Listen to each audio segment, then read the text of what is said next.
Welcome back to another episode of the English Journey, where we talk about the real emotions behind language learning, the victories, the struggles, and everything in between. I'm Emily. And I'm Nick. Today's episode is for anyone who's ever felt like English is just too much. You open your textbook, watch a video, or try to talk to someone, and suddenly it all feels overwhelming. Like your brain is full, your confidence is low, and you just want to give up. Yeah, and you're not alone if you felt that way. English can sometimes feel like this endless mountain, especially when you compare yourself to others or feel like you're not progressing fast enough. It can mess with your confidence, your mood, and even your sense of identity. That's why in today's episode, we're talking about how to stay mentally strong, even when English feels like too much. We'll go over real strategies to protect your mental space, reset your mindset, and move forward without burning out. Let's start by being honest. Mental strength doesn't mean you never feel tired, frustrated, or discouraged. It means you keep going even when you feel those things. And one of the first things you can do is give yourself permission to feel overwhelmed. Don't deny it. Acknowledge it. Exactly. It's okay to say, this is hard. That's not weakness, that's awareness. When you stop fighting the feeling and start accepting it, you reduce the pressure. And suddenly, your brain has more space to breathe, to relax, and eventually, to keep learning. And you know what else helps? Breaking your study down into smaller pieces. Instead of trying to do everything, grammar, vocabulary, listening, speaking, all in one day, just focus on one thing. Maybe just 10 minutes of shadowing. Or journaling. Or listening to your favorite English song, and writing down one new phrase. Mental strength isn't about doing more, it's about knowing when to do less so you don't quit. It's learning how to pause without giving up. When you're overwhelmed, small wins are your best friends. They remind you that you're capable. That you're moving. Even if it's slow, it still counts. And don't forget to talk to yourself like you would talk to a close friend. Would you say to your best friend, "You're so bad at this. You'll never be fluent"? Of course not. You'd say, "Take a break. You're doing your best. It's okay to feel stuck sometimes." We all need that kind of self-talk, especially on hard days. And speaking of hard days, another way to stay mentally strong is to disconnect from the constant noise. The endless videos, the comparison on social media, the pressure to always be learning, sometimes you need silence. Not quitting, just quiet. Yes, quiet doesn't mean failure. It means healing. It means giving your brain the space it needs to recover and organize what you've already learned. Sometimes we forget that our brains are not machines. They need time to process, to rest, to reflect. And reflection is a powerful tool. Take a moment to ask yourself, what have I learned in the last week? What am I proud of? What did I try, even if it didn't go perfectly? These questions shift your focus from what's missing to what's already growing. Right? And sometimes, growth isn't loud. It's not always about big improvements. It's about subtle shifts, understanding a new phrase without translating, feeling a little more comfortable during a conversation, or even just not giving up when you wanted to. Another thing that helps is creating a routine that feels gentle. Something flexible. Not a strict schedule that stresses you out, but a rhythm that supports your energy. Maybe Monday is listening day. Tuesday is journaling. Wednesday is watching a show. Keep it light.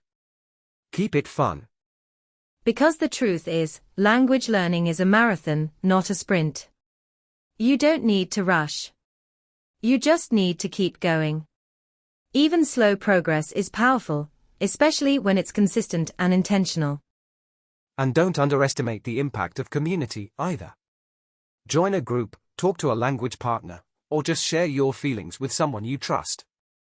Sometimes just hearing, "Me too," can make a world of difference when you're overwhelmed. Absolutely. You don't have to carry this journey alone. Language is connection, not just with grammar or vocabulary, but with people. With stories. With yourself. So if you're feeling mentally tired, stressed, or discouraged about English, pause. Breathe. Reset. You're not weak. You're not behind. You're human. And every single learner feels this way at some point. That's right. You can still be strong and feel overwhelmed at the same time. What matters is that you keep moving forward in a way that respects your energy, your emotions, and your mental well-being. One more thing to remember, not all learning has to look like studying. When you're feeling mentally exhausted, try shifting into passive or low-effort modes of exposure. Watching an English movie with subtitles, listening to calming English podcasts, or even just reading comments on social media in English, it all counts. It's still input. It's still growth. Exactly. Those moments when you think you're doing nothing are often the moments when things are quietly sinking in. Your brain keeps working in the background, making connections, organizing what you've learned, building confidence brick by brick. And if you're someone who gets frustrated easily when things don't stick right away, you're not alone. The frustration is valid. But instead of letting it lead you to quitting, try letting it guide you to change your approach. Maybe you need more rest. Maybe you need a new method that matches your current mood. Maybe you need more kindness. Not from others, but from yourself. Because at the end of the day, how you treat yourself while learning matters just as much as what you're learning.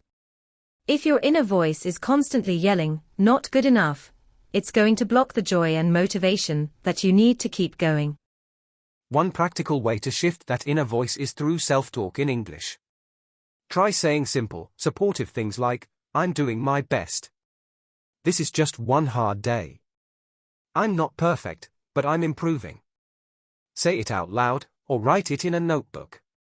Over time, this becomes part of your mindset, and that mindset becomes your foundation. That's such a powerful habit. It combines language learning with emotional healing. You're not only practicing English, you're also building mental resilience. And resilience is what helps you get back up every time things feel too hard. Right. The goal is not just to become fluent, it's to feel strong, balanced, and confident along the way. It's about finding your rhythm and letting it carry you forward, even if it's slow, even if it's quiet. And when you trust that your efforts matter, even when progress is invisible, that's when something shifts. That's when you start to learn not just faster, but healthier. Not just with discipline, but with peace. You know, it's also helpful to remember that the language journey is deeply personal. No two learners are walking the exact same path. Some people struggle with grammar, others with pronunciation, some with confidence, and others with consistency. But the struggle doesn't mean failure, it means you're in the process of becoming better. That's so true. And I think we forget that every expert, every fluent speaker we admire, they were once beginners too. They stumbled, doubted themselves, repeated the same words hundreds of times, and made awkward mistakes. The only difference between them and someone still struggling is time and persistence. Yes. And it's not just about keeping up with a schedule or memorizing vocabulary lists. It's about showing up for yourself, again and again, even when you don't feel like it. Even when it's uncomfortable. That consistent return is what builds both your language ability and your inner strength. And the more you show up, the more you'll realize that mistakes are not roadblocks. They're actually proof that you're taking action. You can't grow without them. In fact, if you're never making mistakes, it probably means you're not challenging yourself enough. Exactly. And once you accept mistakes as part of the process, even something to be proud of, your anxiety softens. You're not chasing perfection anymore. You're creating a space where real learning can happen, with all its messiness, pauses, and breakthroughs. That shift, from pressure to permission, is one of the most powerful things that can happen in your English journey. You stop asking, "Am I good enough?" and start asking, What do I need today to keep going? That's how learning becomes sustainable. And let's be honest, the days when you don't feel strong, those are often the most important days to stay kind to yourself. Because strength isn't loud or perfect. Sometimes, it's simply choosing to whisper, "I'm still trying," when you want to quit. Yes, and that quiet determination is what builds resilience. It's what carries you through plateaus, those frustrating phases where it feels like you're not improving at all. But actually, something is happening underneath the surface. Your brain is adjusting, absorbing, rewiring. Silent progress is still progress. Right. Just because you don't see results today doesn't mean you're not planting seeds that will grow tomorrow. And you'll often find that after those low-energy days, the ones where you only listened to a podcast or reviewed a few words, a breakthrough suddenly comes. Your mind just needed time to catch up. And those tiny efforts, they matter more than we give them credit for. Learning a language isn't just about the big wins, like having a perfect conversation, or understanding a movie without subtitles. It's about showing up, even when no one is watching. It's about choosing progress over perfection. Exactly. And there's something beautiful about that. Because when you're kind to yourself, when you give yourself space to breathe and grow, you stop seeing English as a test, and start seeing it as a part of your life. A tool. A friend. A bridge to new experiences. That's the moment everything shifts. When you no longer learn English to prove something, but because you want to connect, to express, to understand more of the world. That's when it becomes meaningful and manageable, even on the hard days. And maybe the most powerful lesson in all of this isn't just about English. It's about learning how to care for your mind while you're learning something new. It's realizing that mental strength isn't built by being tough on yourself, it's built by being patient, consistent, and compassionate. Yes. You're not weak for struggling. You're brave for continuing. And that bravery, just waking up and deciding to try again, is what truly defines a strong learner. It's not the perfect grammar or flawless pronunciation that shows your strength. It's that quiet voice inside that says, "I'm not giving up today." Absolutely. And when you learn to honor your pace, to respect your energy levels, and to celebrate even the smallest progress, you're not just learning English. You're training your mind to be resilient, focused, and emotionally aware. It's kind of like building a muscle. No one expects to lift the heaviest weight on day one.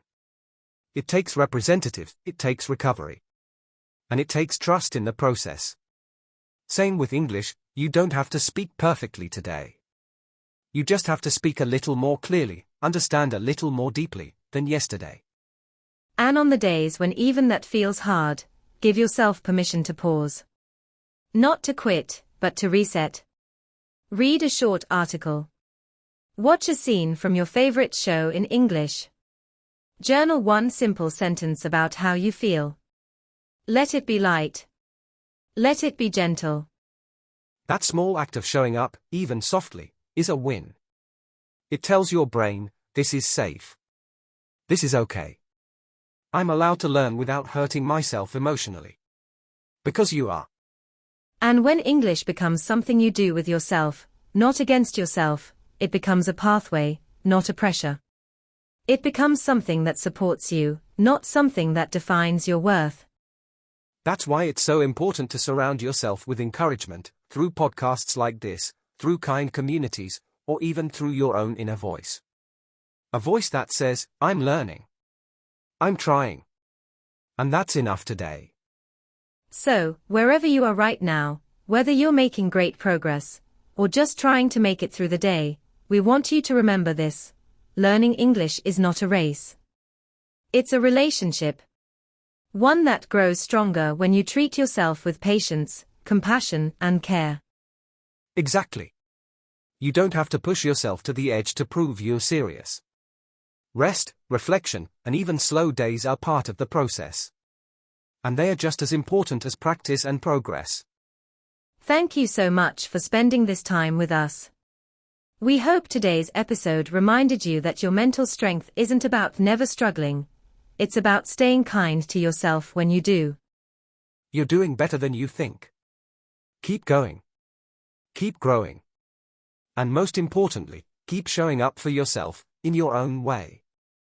We'll see you in the next episode. Until then, take care of your mind, your heart, and your journey. Bye for now. Bye.